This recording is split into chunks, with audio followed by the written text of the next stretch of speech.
Shalom. Puji nama Tuhan. Siapapun kita yang sudah hadir dalam ruangan ini, kami menyapa kita semua, baik yang ada di rumah sidang jemaat Tuhan, yang boleh mengikuti ibadah kita lewat live streaming dimanapun. Shalom bagi kita, salam sehati. Kita mau mulai ibadah kita ini, kita mau angkat pujian kita kepada Tuhan. Kita mau serahkan rangkaian ibadah kita ini, biarlah Tuhan yang ambil alih, Tuhan yang turut campur.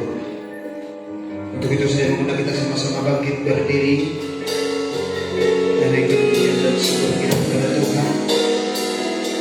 Dalam dia Tuhan, kita mau serahkan dalam kebenaran.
Kami tahu betapa berharganya kami di mata Tuhan. Dan untuk itulah kami datang pada saat pagi hari ini ke hadapan-Mu, mempersembahkan seluruh tubuh, jiwa, dan roh kami, agar Engkau yang berkuasa di dalam kehidupan kami, terus di dalam ibadah kami pada saat pagi hari ini Tuhan. Dimanapun Tuhan percaya akan kami ada, baik ada yang berada di tempat ini, baik ada yang jemaat-Mu yang ada di rumah, baik juga di dalam pekerjaan, yang bisa mengikuti ibadah ini lewat live streaming. Kami percaya Roh Tuhan yang mempersatukan kami, sehingga yang terbaik akan kami persembahkan kepada Tuhan di dalam ibadah kami ini Tuhan. Terima kasih Bapa di surga. Terima kasih Tuhan. Terpujilah Engkau, Engkau yang memelihara seluruh kehidupan kami di sepanjang minggu ini Tuhan. Hingga pada saat ini kami ada sebagaimana adanya. Itu semua bukan karena kebaikan kami, itu semua bukan karena kekuatan kami, tapi kami percaya itu semua karena kemurahan-Mu Tuhan. Semuanya kami kembalikan kepada Tuhan, agar Tuhan yang terus berkarya memanggil kami pada saat pagi hari ini di dalam ibadah kami ini, agar Engkau yang disenangkan, Engkau yang dipermuliakan, Engkau yang diagungkan dan ditinggikan. Terima kasih Bapa. Dari awal pertengahan hingga selesainya ibadah kami ini, kami percaya Engkau yang ambil alih, dan Engkau Tuhan yang turut campur di dalamnya. Terima kasih Yesus. Terima kasih Tuhan. Kami sudah siap bersorak-sorai bagi Tuhan. Hanya di dalam nama Tuhan Yesus, Allah kami yang hidup, kami berdoa, kami mengucap syukur. Haleluya, haleluya. Sama-sama kita katakan amin. Salam sehat bagi kita.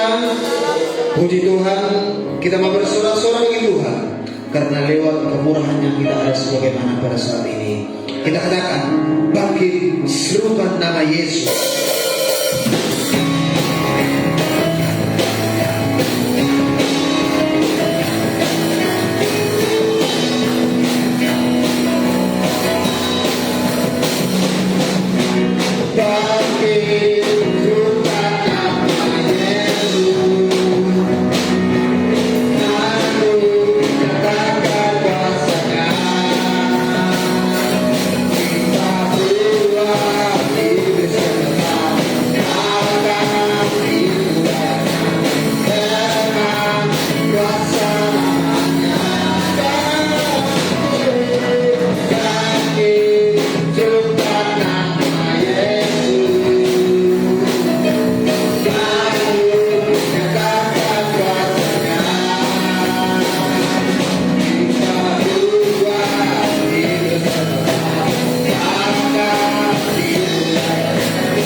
nama di atas segala nama. Dialah yang memberikan kita sukacita, kesehatan sampai saat ini. Tiba saatnya kita mau mempersiapkan hati kita lalu diisi lewat kebenaran firman Tuhan. Kita angkat pujian kita kepada Tuhan. Kita mau sambut Dia lewat kebenaran firman-Nya. Kita katakan sungguh besar setiamu Tuhan. Lewat darahmu yang tercurah.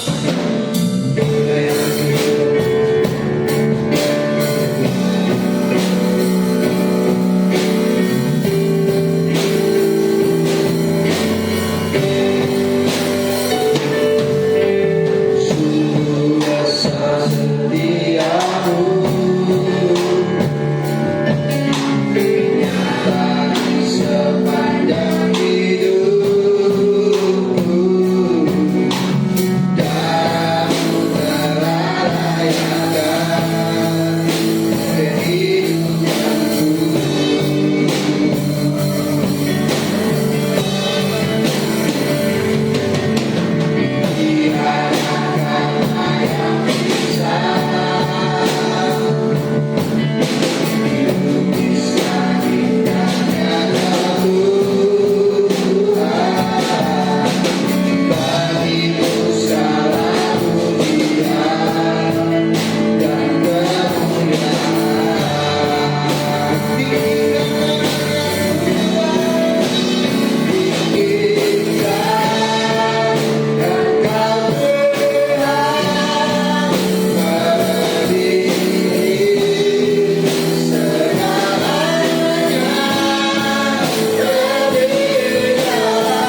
Kami bersyukur atas besar setiamu yang nyata dalam hidup kami, menjadikan kami ada sebagaimana adanya.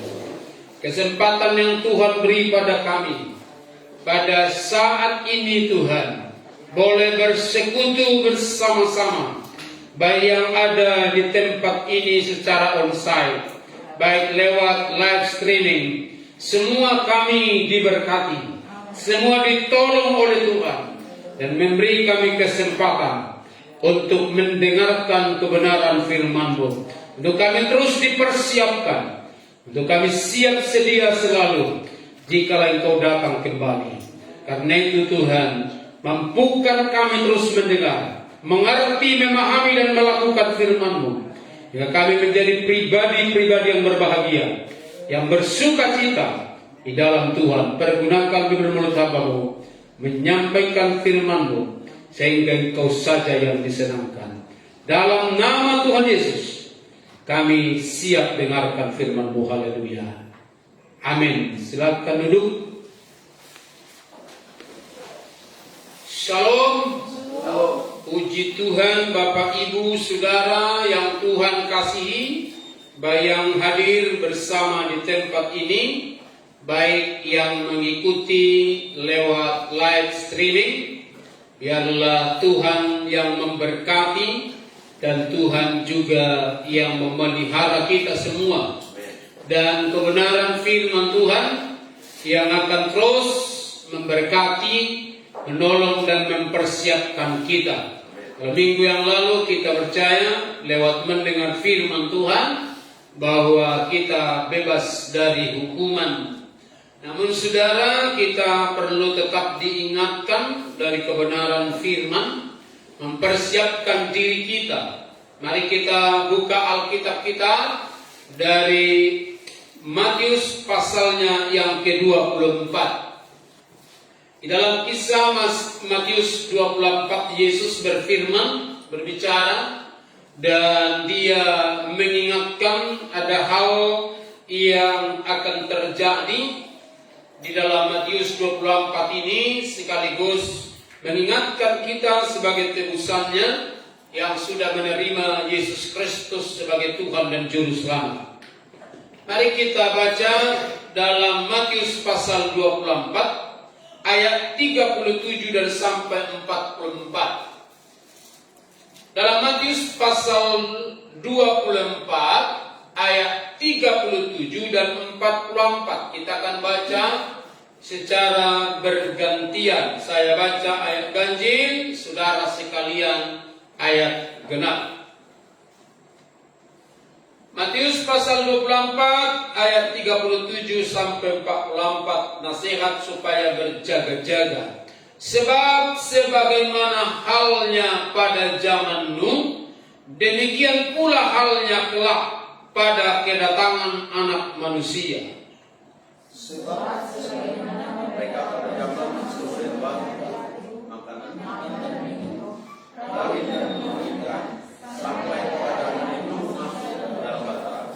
dan mereka tidak tahu akan sesuatu sebelum air bah itu datang dan melenyapkan mereka semua. Demikian pula lah halnya kelak pada kedatangan Anak Manusia. Yang seorang akan dibawa dan yang lain akan ditinggalkan. Kalau ada dua orang perempuan sedang memutar batu kilangan, yang seorang akan dibawa dan yang lain akan ditinggalkan. Karena itu berjaga-jaga, sebab kamu tidak tahu pada hari mana Tuhan datang.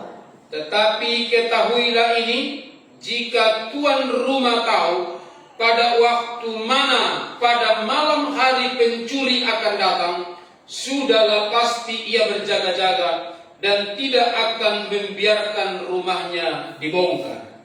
Sebab itu, tidaklah kamu juga sia-sia, karena Anak Manusia datang pada saat yang tidak kamu duga. Amin. Saudara, dalam kasih Tuhan, saya memberikan tema yaitu peristiwa Nuh akan terulang kembali. dikatakan di ayat 37, sebab sebagaimana halnya pada zaman Nuh, demikian pula halnya kelak pada kedatangan anak manusia. Anak manusia adalah menunjuk kepada Yesus Kristus. Dia akan datang kembali untuk kedua kalinya. Dan firman Tuhan pagi ini mengingatkan kita agar tentu kita memahami dan menyadari hal-hal apa yang akan terjadi kelak. Terkhusus diingatkan kembali pada zaman Nuh. Zaman Nuh, saudara, kenapa diingatkan kembali di sini? Kalau kita perhatikan dalam Kejadian pasalnya yang ke-6, bagaimana zaman Nuh, saudara kekasih. Kalau boleh dikatakan di sana, yang pertama yang akan kita perhatikan pada zaman Nuh, dosa itu sangat meningkat. Atau dengan kata lain, saya kasih sangat tinggi dosa itu, saudara. Karena manusia, yaitu dikatakan dalam firman Tuhan bahwa hati mereka yaitu condong untuk berbuat dosa atau berbuat jahat. Maka saudara, yang kita perhatikan di dalam Alkitab kita tentang Nuh, di sana dikatakan, coba dibantu baca Kejadian pasal 6 ayat 3 dimulai. Kejadian pasal 6 ayat 3, mari kita perhatikan. Begini bunyi firman Tuhan. Berfirmanlah Tuhan, Rohku tidak akan selama-lamanya tinggal di dalam manusia, karena manusia itu adalah daging, tetapi umurnya akan 120 tahun saja. Iya. Perhatikan saudara, yang terjadi pada zaman Nuh, roh undur dari manusia. Roh tidak mau tinggal lagi di sana. Rohku tidak akan selama-lamanya tinggal di dalam manusia. Pada zaman Nuh, saudara kekasih, dikatakan di sana undur. Roh itu meninggalkan saudara kekasih daging. Lalu kalau tidak ada Roh Kudus lagi, tidak ada Roh Tuhan lagi dalam diri manusia, maka daginglah yang berkuasa. Maka saudara, di dalam Galatia pasalnya yang ke-6, yang ke-5 itu ayat 16 dikatakan di sana bahwa yang Tuhan mau saudara kasih agar kita hidup oleh Roh. Tetapi apa yang terjadi kalau sudah jadi daging? Buah daging itu kan sangat jelas di sana. Coba dibaca buah ayat 19 ini. Dalam Galatia, di sana sangat jelas, perhatikan, jika roh itu undur, yang terjadi apa, saudara? Lebih baik dibaca ayat 16 dimulai. Mari kita perhatikan, saudara. Galatia pasalnya yang ke-5 ayat 16 dimulai. Begini bunyi firman Tuhan, maksudku ialah hiduplah oleh roh, maka kamu tidak akan menuruti keinginan daging. Hidup oleh roh, maka tidak menuruti daging. Berarti kalau roh tidak ada, apa yang terjadi? Perhatikan, saya kasih lompat ke ayatnya 19. Ayat 19, perbuatan daging telah nyata, yaitu percabulan, kecemaran, hawa nafsu, ya, terus penyembahan berhala, sihir, perseteruan, perselisihan, iri hati, amarah, kepentingan diri sendiri, percideraan, roh pemecah, ayat 21, kedengkian, kemabukan, pesta pora, dan sebagainya. Terhadap semuanya itu kuperingatkan kamu, seperti yang telah kubuat dahulu, bahwa barang siapa melakukan hal-hal yang demikian, ia tidak akan mendapat bagian dalam kerajaan Allah. perhatikan saudara, kalau roh undur, roh tidak tinggal lagi, maka akan daging yang menguasai. Maka sangat jelas tadi di ayat 16, hiduplah oleh roh, maka kamu tidak akan menuruti keinginan daging. Ini maka musuh kita, saudara kekasih, daging juga. Maka dikatakan tadi dalam pembacaan kita akan terjadi seperti zaman Nuh. Roh tidak selamanya lagi tinggal. Lalu kalau Yesus ingatkan bagi gereja Tuhan yang tinggal hidup di akhir zaman, maka kita perlu berjaga. Haleluya. Jangan lengah, saudara. Maka tadi Yesus juga katakan berjaga-jagalah. Ini kalimat itu disampaikan di 42 tadi. Karena itu berjaga-jagalah, sebab kamu tidak tahu pada hari mana Tuhanmu datang. Kita sedang berjalan sekarang di dalam dunia ini. Lalu diingatkan kembali akan terjadi seperti zaman Nuh. Maka dikisahkan tadi jelas Alkitab kita mengajar. Kalau kita tidak menuruti yaitu kehendak roh itu atau sesuai firman, maka daging yang menguasai. Maka kita bersyukur kita diingatkan terus untuk berbela diri. Haleluya. Ini perhatikan saudara kasih, dosa apa yang sangat meningkat pada saat itu, saudara? Saya perhatikan tadi di dalam pembacaan kita Matius 24 ayatnya yang ke-38, saya ulangi. Sebab sebagaimana mereka pada zaman sebelum air bah itu makan dan minum, kawin dan mengawinkan, sampai kepada hari Nuh masuk ke dalam bahtera itu. Makan, minum dan kawin. Sebenarnya kalau ditelusuri secara mendalam adalah tentu dosa yang merajalela di sana berbicara perzinahan. Penyembahan berhala. Bangsa Israel itu banyak mati seketika, dicatat dalam Alkitab kita, bahkan Paulus mengangkatnya lagi di dalam 1 Korintus pasal 10 itu, nanti bisa dibaca secara kasih. Mereka duduk bersama-sama lalu makan minum, maka terjadi kelanjutannya percabulan. Ada kalanya makan minum dulu kan. Hai, perhatikan secara kasih. Terjebak mereka dengan namanya penyembahan berhala. Ini yang perlu saudara diingatkan. Maka di dosa pada saat itu yang sangat merajalela, hal itu saudara, dalam zaman Nuh. Dan dimungkinkan dalam zaman sekarang ini sesuai dengan firman mengingatkan. Pada zaman-zaman perjanjian lama sebenarnya saudara kasih, siapa saja yang jatuh dalam dosa itu. Bahkan Yeremia mencatat kan. Yeremia bercatat bukan hanya umat, tapi saudara kekasih adalah pemimpin juga imam.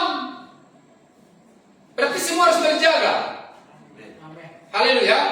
Mari kita perhatikan, imam juga bukan hanya jemaat. Yang sebenarnya di sini saudara kasih perhatikan, supaya kita sama-sama berjaga-jaga dan saling mendoakan. Gak ada yang kuat kalau bukan Tuhan yang memimpin kita. Daging yang kita andalkan gak sanggup, daging tadi udah terseret kan. Perhatikan Yeremia pasal yang ke-23. Apa yang terjadi di sana? Yeremia pasal 23. Hai umat Tuhan, mari kita perhatikan saudara, untuk kita boleh berjaga-jaga. Ayat 14 dulu dimulai. Begini bunyi firman Tuhan, Yeremia 23 ayat 14. Tetapi di kalangan para nabi Yerusalem aku melihat ada yang mengerikan. Iya. Mereka berzina dan berkelakuan tidak jujur. Mereka menguatkan hati orang-orang yang berbuat jahat, sehingga tidak ada seorang pun yang bertobat dari kejahatannya. Semuanya mereka telah menjadi seperti Sodom bagiku, dan penduduknya seperti Gomora. Iya. Perhatikan ini. Dan ini bisa terjadi. Dan ini sudah terjadi, saudara kekasih, di kalangan para nabi. Ini kan para pemimpin kan. Maka perlu didoakan juga semua. Dan ini perhatikan saudara kasih, aku melihat ada yang mengerikan, sangat mengerikan, gitu kan. Kalau sempat ya dilegalkan lagi semua. Saudara kasih, sekarang ini ada kalanya ya masalah hamlah. dan semuanya. Sehingga saudara, dimungkinkan memang di dalam zaman kita ini akan lebih banyak lagi atau lebih itu banyak yang harus kita jaga. Saya yakin Tuhan sudah memberi kita kemampuan, amin. Namun firman ini harus diingatkan kembali, karena Yesus katakan akan terjadi seperti zaman Nuh. Kalau Yesus katakan seperti itu pasti jadi, dan sedang terjadi. Kalau kita melihat juga perangi manusia sekarang ini, kita bukan menghakimi, kita sesama umat hanya mengingatkan aja. Haleluya. Agar saudara tidak merasa itu, atau dalam arti jangan terlena, jangan terbuai dengan hanya kata-kata yang indah-indah saja. Perhatikan saudara, tadi sudah dibaca dalam Galatia, orang yang melakukan itu tidak akan dikatakan? Mendapat bagian dalam ini. Kita bersyukur Tuhan sudah tebus. Tapi perhatikan di sana. Saya melihat ini saudara, bahwa sangat mengerikan tadi. Mereka berzina dan berkelakuan tidak jujur.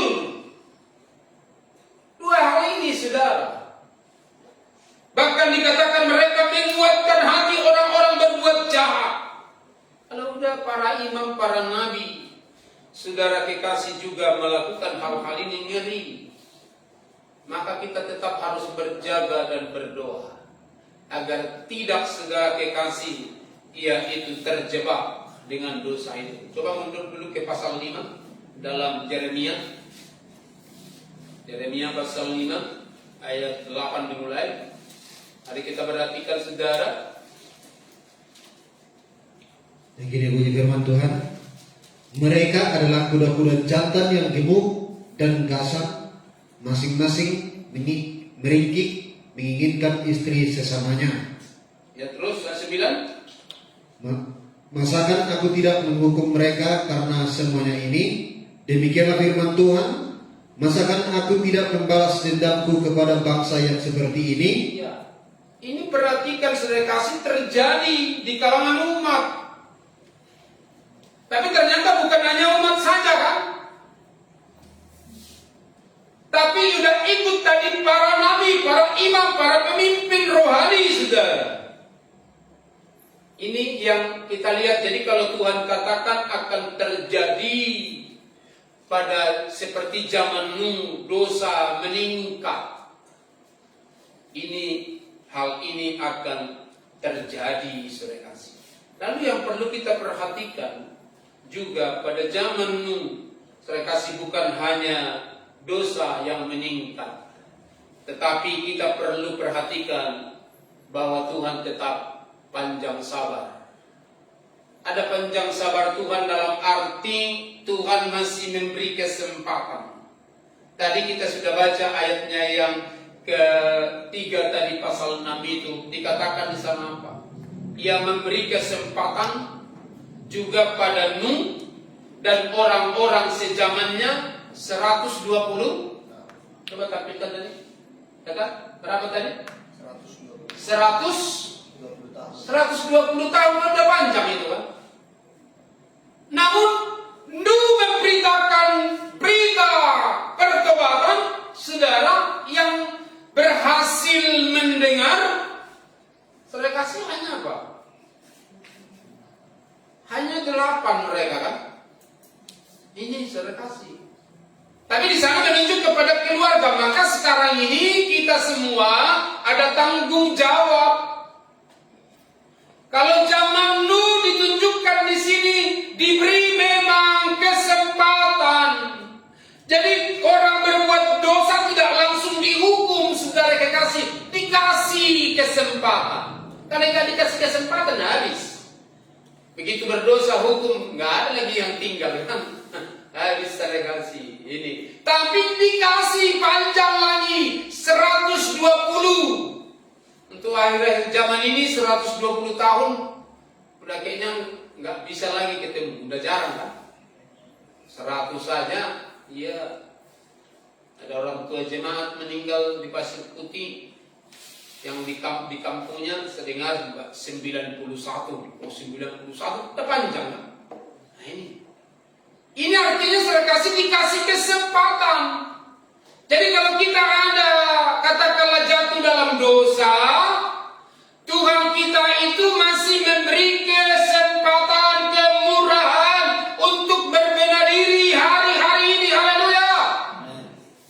Kalau sebenarnya kita begitu berdosa langsung dihukum, ya langsung mati. Tetapi saudara dikasih kesempatan. Kesempatan itulah yang kita pergunakan. Namun pada zaman Nuh orang tidak mau tahu. Sekalipun dia teriak-teriak.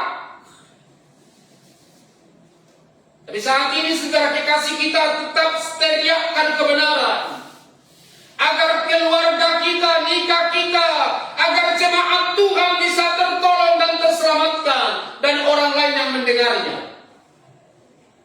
Jangan kita saudara kekasih terlena, maka berjaga-jagalah.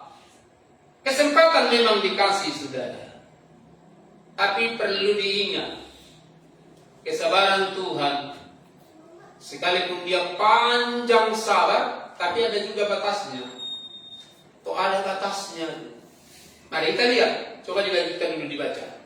Dalam Kejadian pasal 6. Ayatnya yang diulang dulu, ayat 6. Atau ayat 6 dan sampai ayat 7 aja. Mari kita perhatikan saudara. Kejadian pasal 6 ayatnya yang ke-6. Begini bunyi firman Tuhan, Kejadian 6 ayat 6 sampai 7. Maka menyesallah Tuhan bahwa ia telah menjadikan manusia di bumi, dan hal itu memilukan hatinya. Berfirmanlah Tuhan, Aku akan menghapuskan manusia yang telah kuciptakan itu dari muka bumi, baik manusia maupun hewan dan binatang-binatang melata dan burung-burung di udara, sebab aku menyesal bahwa aku telah menjadikan mereka. Perhatikan saudara kasih, ini kan kesabaran Tuhan ada batasnya di situ.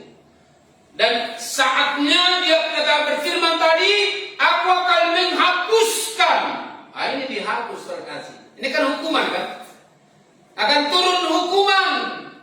Saudara, ini menunjuk bahwa kesabaran Tuhan. Jangan kita saudara kasih berkata, oh Tuhan itu maha sabar. Memang dia sabar. Dikasih tadi kesempatan berapa? 120 tahun kan? Dia mau bersama-sama. Tapi di 120 atau katakanlah dalam umur kita yang diberi yang panjang ini, enggak mau tahu dengan kebenaran. Jangan salahkan Tuhan. Tuhan sangat mengasihi kita. Kita yang kadang tidak mau peduli. Dalam dunia sekarang pemberita kebenaran, kita harus tetap sampaikan kebenaran agar kita tertolong. Ini yang saya lihat memang Tuhan sabar. Makanya Paulus pernah juga menyampaikan kepada jemaat di Roma, janganlah engkau hanya memperhatikan kesabaran kemurahannya, tapi engkau perhatikan juga kekerasannya kepada orang-orang yang telah jatuh. Dalam arti kepada orang yang berdosa. Kalau sempat ditimpakan, ini saya melihat bahwa kesabaran Tuhan itu. Coba kita lihat dulu dalam Yesaya 18. Yesaya 18. Mari kita perhatikan saudara dalam Yesaya pasalnya yang ke-11 ke-18. Tolong dibaca dalam Yesaya pasal 18 ayat 17 dimulai. Mari kita perhatikan secara kasih. Begini bunyi firman Tuhan, menjauhkan diri dari kecurangan, tidak mengambil bunga uang atau riba, melakukan peraturanku dan hidup menurut ketetapanku. Orang yang demikian tidak akan mati karena kesalahan ayahnya. Terus? Ia pasti hidup. Terus Ayat 18, ayahnya yang melakukan pemerasan, yang merampas sesuatu, dan yang melakukan hal-hal yang tidak baik di tengah-tengah bangsanya, sungguh ia akan mati karena kesalahannya. Ayat 19. Tetapi kamu berkata, mengapa anak tidak turut menanggung kesalahan ayahnya? Karena anak itu melakukan keadilan dan kebenaran, melakukan semua ketetapanku dengan setia, maka ia pasti hidup. Iya. Perhatikan saudara, di sini kita diingatkan bahwa orang yang berbuat dosa lah menanggung dosanya, kan gitu kan? Sini dikasih kesempatan.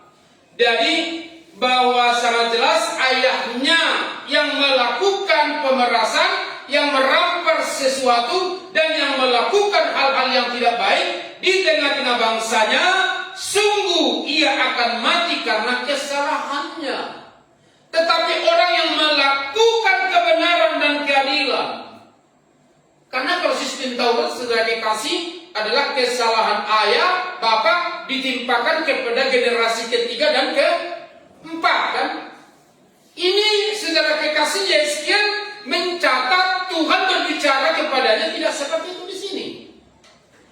Maka orang bertanggung jawab akan dirinya sendiri apa yang diperbuatnya.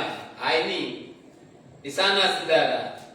Jadi karena itu kita diingatkan mari sama-sama menjaga diri kita sendiri dan bahkan tentu saling mengingatkan satu dengan yang lain. Tujuan Tuhan mengingatkan kita agar kita tetap hidup di dalam kasih anugerah, menghargai anugerah yang sangat dahsyat dan luar biasa itu. Ini saya kasih. Atau coba lanjutkan ayat 20-nya. Yeskiel 18 ini. Kita lihat saya kasih. Kita dengar, perhatikan. Orang yang berbuat dosa itu yang harus mati. Iya. Anak tidak akan turut menanggung kesalahan ayahnya, dan ayah tidak akan turut menanggung kesalahan anaknya. Terus Orang benar akan menerima berkat kebenarannya.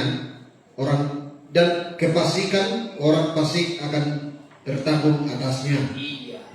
Di sini anak tidak menanggung dosa ayahnya dan ayah tidak menanggung dosa anaknya, kan? Ini kan menunjukkan pribadi. Ini semakin saudara kekasih diperjelas kebenaran firman Tuhan. Di sana saudara, Bapak Ibu yang Tuhan kasihi, maka mari kita sama-sama bersungguh-sungguh baik di dalam keluarga kita agar kita saudara kasih memperhatikan, karena yaitu akan terjadi hal-hal dikatakan saudara kasih penghukuman. Tapi kita perlu perhatikan tadi, yaitu kesabarannya, kan? Tidak hanya berkata, oh Tuhan sudah marah dengan saya, tapi perhatikan dia baik buat saudara. Kan itu kan perlu diperhatikan. Begitu kita berbuat dosa, maka penyesalan-penyesalan terjadi. Saudara kekasih, mari jangan hanya berhenti di penyesalan. Tuhan mau kita sampai kepada pertobatan dan meninggalkan dosa itu. Haleluya. Inilah kesempatan itu yang dia beri 120 tahun tadi. Tapi ada banyak pada zaman Nuh, dicatat dalam Alkitab kita, tidak mau tahu.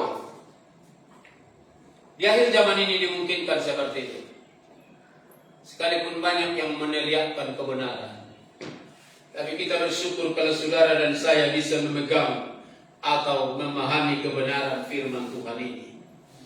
Yang terakhir saudara kasih yang akan kita renungkan, kalau pada zaman Nuh dosa semakin meningkat, dan pada zaman Nuh yang nampak bukan hanya dosa tetapi kesabaran Tuhan tadi, memberi 120 tahun, memberikan kesempatan. Dan yang terakhir pada zaman Nuh saudara kekasih perlu kita perhatikan, ada juga yang nampak, tentu penghukuman, kan? Terjadi penghukuman akan akibat dosa itu. Hukuman dijatuhkan. Mari perhatikan Kejadian pasal 6 ayat 17.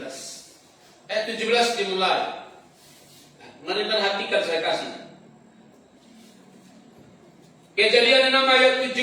Begini bunyi firman Tuhan, sebab sesungguhnya aku akan mendatangkan air bah meliputi bumi untuk memusnahkan segala yang hidup dan bernyawa di kolong langit. Segala yang ada di bumi akan mati binasa. Iya.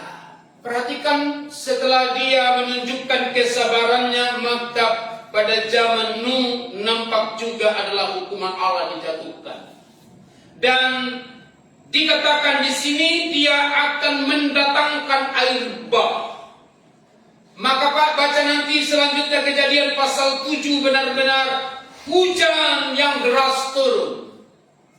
Tetapi janji keselamatan itu terjadi. Ayat 18-nya coba dibaca. Ayat 18. Tetapi dengan engkau aku akan mengadakan perjanjianku, dan engkau akan masuk ke dalam bahtera itu, engkau bersama-sama dengan anak-anakmu dan istrimu dan istri anak-anakmu. Iya. Ini sudah dijanjikan kan? Sebelum air bah itu turun, tetapi Tuhan sudah katakan engkau akan mengadakan perjanjianku dan engkau akan masuk ke dalam bahtera itu. Engkau bersama-sama dengan anak-anakmu dan istrimu dan istri anak-anakmu. Berarti 8 orang kan? Sekolah minggu udah hafal itu lagunya kan? Yang pernah sekolah minggu atau udah lupa kalian? Nabi Nuh dan istrinya, 3 orang anaknya, 3 orang mantunya masuk dalam bahtera. Hujan lebat turunlah selama 40 hari. Banyak orang binasa, 8 orang selamat. Amin. Kebahagiaan kita kalau semua keluarga seisi rumah kita terselamatkan. Amin. Kalau semua suami istri sidang jemaat Tuhan, anak-anaknya, menantunya ikut selamat, betapa bahagianya. Ini saudara. Maka kita perlu berjaga sama-sama. Amin. Ini perhatikan saudara kasih. Karena tergenapi apa yang Tuhan janjikan. Pada saat atau sebelum air bah itu saudara kekasih melanda dunia, maka Tuhan Allah berfirman agar dia masuk ke bahtera itu. Maka juga ada berpasang-pasangan binatang masuk. Lalu yang saya perhatikan, Tuhan sendiri yang menutup bahtera itu. Maka orang yang dari luar tidak bisa masuk. Tuhan yang tutup. Ini mereka terapung-apung. Saudara kekasih, cukup lama Alkitab kita mencatatkan dasar kasih di sini, dan berkuasalah air itu di atas bumi 150 hari lamanya. 150 hari. Siapa yang hidup? Kalau enggak ada masuk dalam bahtera kan penyelamatan. Ini. Tapi memang Tuhan janji di akhir zaman ini tidak lagi pakai air. Ini. Orang hanya mungkin menyampaikan, oh Tuhan tidak akan menghukum bumi dengan air bah lagi. Iya. Karena sudah dikasih tanda. Menjadi tanda perjanjian, ada pelangi kan? Ini sebagai bukti bahwa air bah tidak akan datang lagi. Jadi apa nanti yang Tuhan datangkan? Menghukum dunia. Tadi pagi kami baca, ketika dibuka meterai ke-6, maka yaitu yang terjadi 1/4 bumi akan dikuasai dan akan mati binasa. Penduduknya saya tidak tahu seberapa. Nah ini akan terjadi. Lalu apa yang terjadi saudara kekasih? Mari kita lihat Alkitab kita, supaya Alkitab yang menjawab. Hukuman di akhir zaman ini apa? Wahyu pasal 20 ayat 11. Wahyu pasalnya yang ke-20 ayatnya yang 11. Begini bunyi firman Tuhan. Lalu aku melihat suatu tahta putih yang besar, dan dia yang duduk di atasnya, dari hadapannya lenyaplah bumi dan langit, dan tidak ditemukan lagi tempatnya. Terus 11. Ya. Dan aku melihat orang-orang mati, besar dan kecil, berdiri di depan tahta itu. Lalu dibuka semua kitab, dan dibuka juga sebuah kitab lain, yaitu kitab kehidupan. Dan orang-orang mati dihakimi menurut perbuatan mereka, berdasarkan apa yang ada tertulis di dalam kitab-kitab itu. Perhatikan ayat 11. Di sana dikatakan saudara kasih, dari hadapannya, dari hadapan Allah, dari hadapan Yesus, lenyaplah bumi dan langit dan tidak ditemukan lagi tempatnya. Berarti ini musnah. Kalau zamannya Nuh masih isi dunia yang habis kan, penduduk mati. Tapi ini saudara adalah bumi. Itu yang dicatat. Dalam Alkitab kita lenyap. Kalau dikatakan lenyap berarti tidak ada lagi kan? Nah ini akan tergenapi. Mari kita baca dalam Wahyu 21 ayat 1. Nah ini ada dikasih gantinya di sana. Mari kita baca sama-sama 1, 2, 3. Lalu aku melihat langit yang baru dan bumi yang baru, sebab langit yang pertama dan bumi yang pertama telah berlalu dan laut pun tidak ada lagi. Nah ini, ada laut nanti di situ. Jadi yang profesinya ke laut, ya siap-siap juga tidak ada laut. Ini kan, haleluya. Jadi kalau ini dilenyapkan habis, Tuhan sudah buat gantinya. Ada yang baru, saudara, langit baru dan bumi. Inilah harapan, tujuan hidupku. Dalam hidupku ingin bertemu dengan Tuhanku, Raja damai dalam hidupku. Amin. Kita masih ada dalam dunia yang sekarang ini, tapi jangan terlena. Oh kita berkata, oh ya masih lama.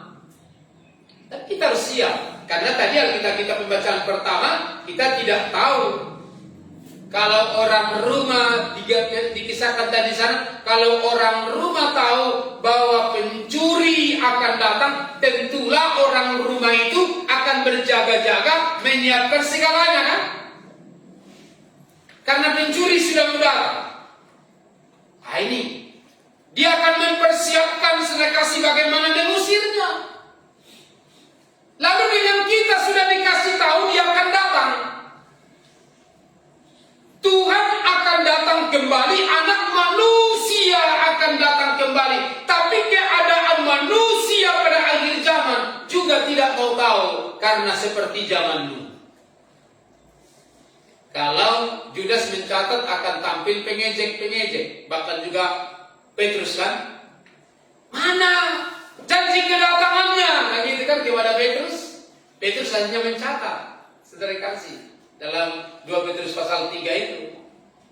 Mana janjinya? Nah ini kan, ini. Jadi gimana dengan kita orang-orang tebusannya? Tuhan tahu menyelamatkan kita, amin. Dia sudah siapkan segalanya, saudara. Jadi yang pasti penghukuman seperti terjadinya pada zaman Nuh, air bah didatangkan, sepasti itu juga akan terjadi pada saat kedatangan anak manusia, kedatangan Yesus yang kedua kali. Karena dia yang berfirman, maka lenyaplah langit atau bumi dari hadapannya kan? Maka hal itu akan terjadi. Karena itu betapa perlunya kita sebagai orang-orang percaya untuk benar-benar mempersiapkan diri. Kembali tadi kepada pembacaan kita dalam Matius 24 dikatakan, sebab itu hendaklah kamu juga siap sedia. Dan 44, karena anak manusia datang pada saat yang tidak kamu duga. Kalau seandainya langsung dikasih tahu dia akan datang besok, ya di sini aja kita sama-sama semua kan. Apain lagi pergi ke ladang kan? Tapi ini kan dikasih tahu. Di sini dikisahkan tadi ada apa? Ada yang sedang kerja kan? Pada waktu itu kalau ada 2 orang di ladang, yang seorang akan dibawa dan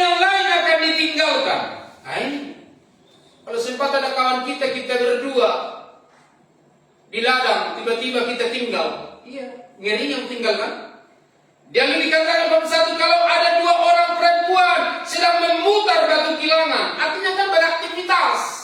Ada yang sedang kerja. Tidak apa-apa, yang penting kita siap sedia kapan dijemput. Jadi gereja Tuhan, umat Tuhan yang Tuhan kasihi, mari berpegang teguh kepada kebenaran firman. Untuk kita bisa terselamatkan, saya kasih adalah mempercayai kebenaran firman. Kalau Yesus berfirman, itu akan jadi dan pasti jadi. 1 iota pun tidak ada, saudara kekasih, yang tidak digenapi kebenaran ini. Ini agar kita tidak terlena. Tapi mari tetap kerjakan. Apapun aktivitas saudara, tetap lakukan. Yang di dalamnya tentu kita lihat adakah hal-hal yang tidak mempermuliakan Tuhan yang aku kerjakan. Di sana kita berbenah. Kalau ada engkau temukan, berarti ada kesempatan saudara untuk berbenah diri. Kalau kita temukan perjalanan hidup kita hari ini tidak menyenangkan Tuhan, kita bersyukur kalau masih kita hidup diberikan kesempatan. Hanya kesempatan aja. Ini mempergunakan kesempatan yang ada, itu kasih karunia bagi kita. Kalau kita boleh saksikan apa yang sedang terjadi sekarang ini, saudara kekasih, itu hanya kasih karunia aja. Penggenapan kebenaran firman Tuhan yang pasti, dan saya yakin lewat firman Tuhan dia akan tetap membela dan memelihara kita. Di sana yang saya lihat, maka sidang jemaat yang Tuhan kasihi, baik yang mengikuti live streaming, baik yang hadir di tempat ini, kita diingatkan tentang pelajaran kita hari ini tentang firman, bahwa suatu saat dikatakan pada kedatangan anak manusia terjadi seperti zaman dulu. Dosa akan menambah bertingkat, meningkat dan meningkat serikasi. Maka nanti ada saatnya Alkitab kita yang terakhir berkata sangat jelas di sana. Keadaan manusia, saudara kekasih, condong juga hatinya akan berbuat salah, berbuat dosa. Namun kita berpihak kepada kebenaran, dan saya yakin kita tetap tertolong. Dan kalau kita ada yang perlu kita selesaikan, maka dikasih solusi. Yaitu jika kita mengaku dosa, Ia setia dan adil, mengampuni segala dosa dan menyucikan kita dari segala kejahatan. Maka seperti zaman Nuh, ingat itu, bukan penghukumannya yang kita perhatikan, tapi kesabarannya tadi 120 tahun masih mau roh itu tinggal. Artinya memberi kesempatan bagi kita. Selagi masih ada kesempatan ini, inilah kita pergunakan dengan baik untuk tetap hidup di dalam kebenaran. Amin. Kita datang pada Tuhan. Kita kembali angkat dulu satu pujian kita, bahwa hidup kita biarlah benar-benar dipersiapkan. Biarlah kita tetap mencintai Yesus, karena Dia sudah mencintai kita. Kita angkat pujian ini, ku mau cinta Yesus selamanya. Mari bangkit berdiri. Mari kita arahkan perhatian kita kepada Tuhan, biar kita tetap mempermuliakan Dia.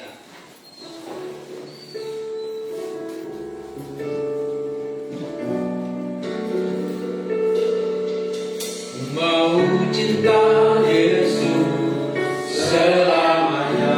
Ku mau cinta Yesus. Ku mau cinta Yesus selamanya. Meskipun badai silih berganti dalam hidup, haleluya, dan cinta Yesus selamanya. Kau cinta Yesus, kau cinta Yesus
Terima kasih buat kesempatan yang kau beri.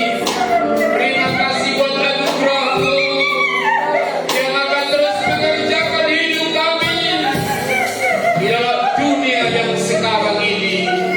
Terima kasih Tuhan atas Roh-Mu yang terus bekerja, atas firman-Mu untuk terus membentuk kami agar tetap kami berjaga-jaga dan siap sedia. Biarlah kami Tuhan dibaharui hari demi hari. Terima kasih Tuhan Yesus. Engkau sangat mengasihi kami. Engkau sudah buktikan ya Tuhan lewat pengorbanan-Mu yang luar biasa, sehingga kami semua hidup di dalam kebenaran. Engkau beri kami kesempatan untuk berbenah diri Tuhan. Terima kasih Tuhan, terima kasih. Biarlah kami tetap berjaga-jaga dan siap sedia, jika kehidupan kami kehidupan yang berkemenangan. Kau mengangkat semua jemaat-Mu, Kau yang menguatkan dan sudah mengampuni mereka, karena darah Yesus telah menyucikan dan mengampuni. Dan itu sebagai bukti memberi kami kesempatan untuk kami boleh menikmati anugerah Tuhan. Firman-Mu ya dan amin. Karena itu Tuhan jamah setiap kami yang hadir ini, baik melalui live streaming. Tuhan juga memberkati. Sejauh telinga mendengar, Engkau Tuhan mengingatkan semua agar bersungguh-sungguh datang kepada Tuhan. Tidak ada yang menjadi lemah. Itulah doa dan harapan kami. Karena kami tahu Kau Gembala Agung, menggembalakan semua umat-Mu dimanapun berada. Penggembalaan ini sepenuhnya kami serahkan, baik juga semua jemaat Tuhan, baik yang sedang berduka, keluarga Pak Catherine Nenggolan, Boris Manjunta. Kami dengar orang tua mereka meninggal. Tuhan memberkati, menguatkan, menghiburkan semuanya. Kami berdoa dari tempat ini, biarlah Tuhan saja ditinggikan. Kami juga berdoa, mungkin ada yang lemah, yang sakit, Tuhan pulihkan, Tuhan jamah semua. Tuhan bungkus semua dengan darah Yesus. Bahkan juga nyatalah kuasa-Mu. Kami tetap menyuarakan firman. Karena itu kami berdoa buat bangsa ini. Tuhan memberkati bangsa kami dari Sabang sampai Merauke. Dan Engkau Tuhan memberkati juga pemerintah, baik Presiden, Wakil dan seluruh jajarannya. Dan sampai pemuka masyarakat RW Tuhan berkati. Baik gereja Tuhan Indonesia jadikan jadi berkat. Engkau pakai tetap menyuarakan kebenaran. Biarlah Engkau Tuhan beri kesempatan, dan kesempatan itu kami pergunakan dengan baik. Dan untuk kami berbenah diri, dan untuk bersungguh-sungguh untuk melakukan apa yang Tuhan mau. Berkati dan tolong semua para hamba-hamba Tuhan untuk tidak terjebak dengan dunia ini, seperti apa yang kami baca yang dinubuatkan dan disampaikan oleh Nabi Yeremia, bahwa dia menyaksikan ada hal-hal yang terjadi. Karena itu Tuhan, biarlah semua hamba-Hamba-Mu bersama jemaat Tuhan bahu-membahu saling mendoakan dan saling menopang, agar semua boleh kuat, sehingga terjadi lawatan yang dahsyat dan luar biasa. Terima kasih Tuhan. Bila doa dan syukur kami Kau sempurnakan ya Tuhan, dipermuliakanlah Tuhan kekal sampai selama-lamanya. Semua persembahan umat-Mu, baik korban pertangan ucapan syukur, korban pembangunan, korban perpuluhan, dan semua kuduskanlah bagi diri-Mu untuk dapat dipergunakan untuk kemuliaan Tuhan. Dengan sukacita jemaat memberi, Tuhan mengembalikan berlipat ganda. Walaupun usaha perbendaharaan, bahkan yang masih sekolah kuliah, Tuhan berkati mereka, agar mereka dapat menyelesaikan dengan baik dan mereka tampil sebagai pemenang. Dan semua yang mencari pekerjaan mereka menemukan yang di dalamnya nama Tuhan dimuliakan. Kami serahkan semua hidup kami dalam tangan-Mu. Sebentar kami pulang, Tuhan menyertai kami. Sidang jemaat yang Tuhan kasihi, arahkan hatimu pada Tuhan. Terimalah berkat besar dari Dia. Berkat kasih anugerah dari Tuhan Yesus Kristus, dan cinta kasih dari Allah Bapa Sorgawi, dan serta persekutuan Roh Kudus, itulah yang menyertai memberkati kita hari ini dan sampai Maranatha Tuhan Yesus datang kembali. Bapa, terima kasih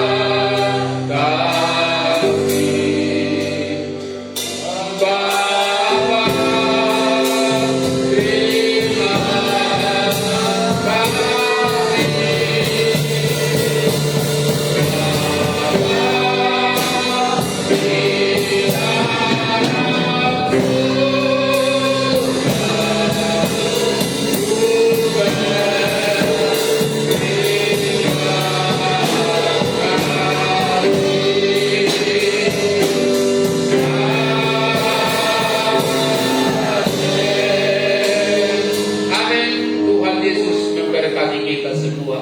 Silakan duduk.